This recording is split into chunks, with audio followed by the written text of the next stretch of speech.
So, welcome everyone to the next edition of CFO Insight TV. I'm very happy to have you here as our viewers again.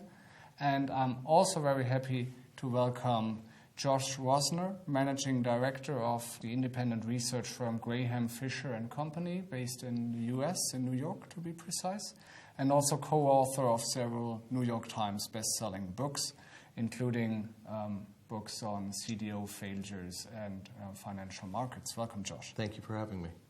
In your latest analysis, you basically make one bold statement, which is German government bonds will not be safe havens for the near future.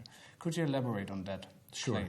Sure. No matter what the outcome of the current euro crisis is, the German government, German taxpayers, are going to have to absorb increased costs above the levels that have already been committed.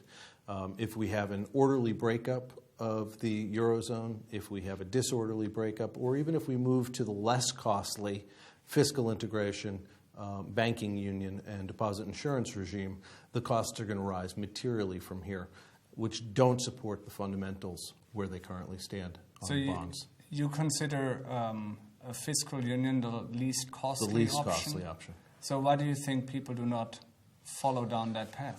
Well, I think at this point we're in a bit of gamesmanship where the body politics, politicians, technocrats are unwilling to fully assess or apprise, I should say, the public of the fact that the costs are going to rise from here. But that's two different kinds of things in my perspective, the ultimate costs and the concept of a safe haven. Germany was a safe haven within the context of a vacuum of the Eurozone. Mm-hmm.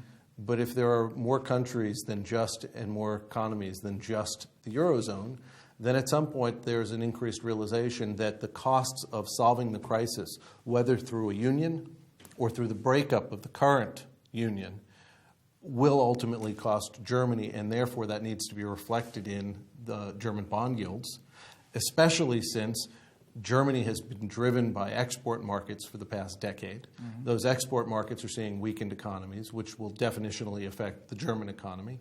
Germany's debt to GDP is not particularly healthy at 80%, and that's with only $500 billion already committed to solving this crisis.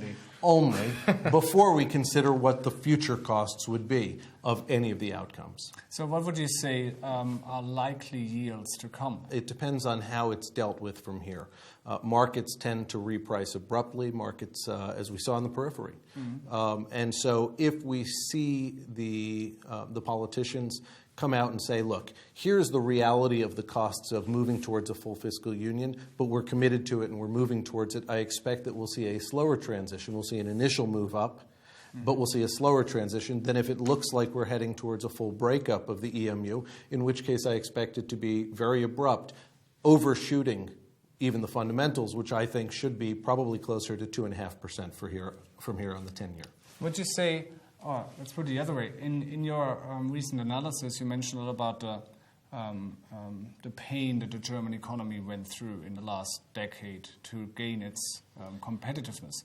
Right. Would you say overall Germany has benefited from the Eurozone, or are the costs too high? I would say that's the unfortunate reality of what's going on.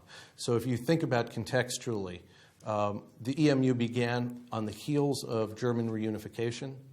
Germany's debt was high, unemployment rates were high, and Germany entered into the EMU with an overvalued currency. The way that Germany ended up dealing with the structural problems domestically was forcing wage cuts on the German population. Mm-hmm. So most of the benefit that Germany has had over the past decade almost have not come to the consumer. German labor has really been largely robbed of their ability to consume. The benefits have been to German exporters and German banks who've been able to arbitrage the yield difference between the various sovereigns and German rates. The export sector is a big employer in Germany.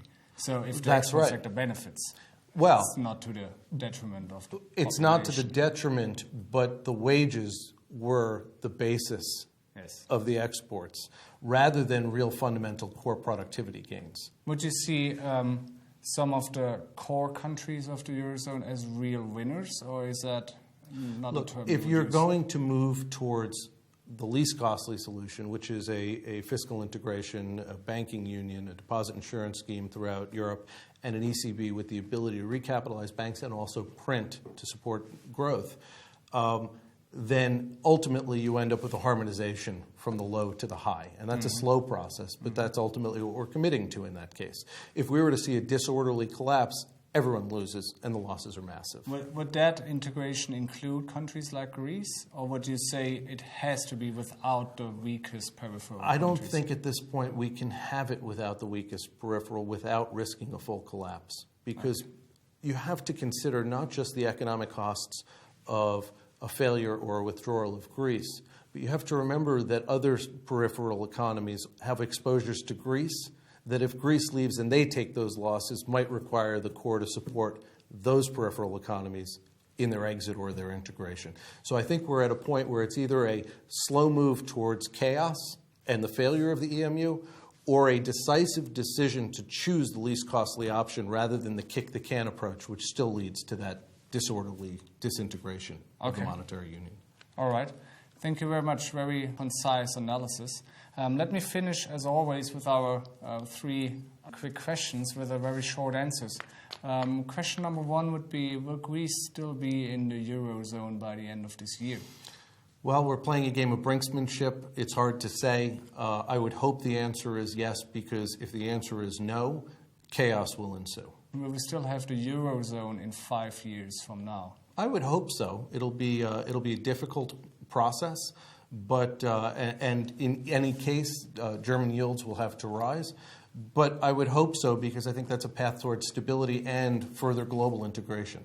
Okay, and the final question, will the US dollar still be considered the world's leading currency in 10 years from now? 10 years from now, I think the U.S. will still be the world's leading currency.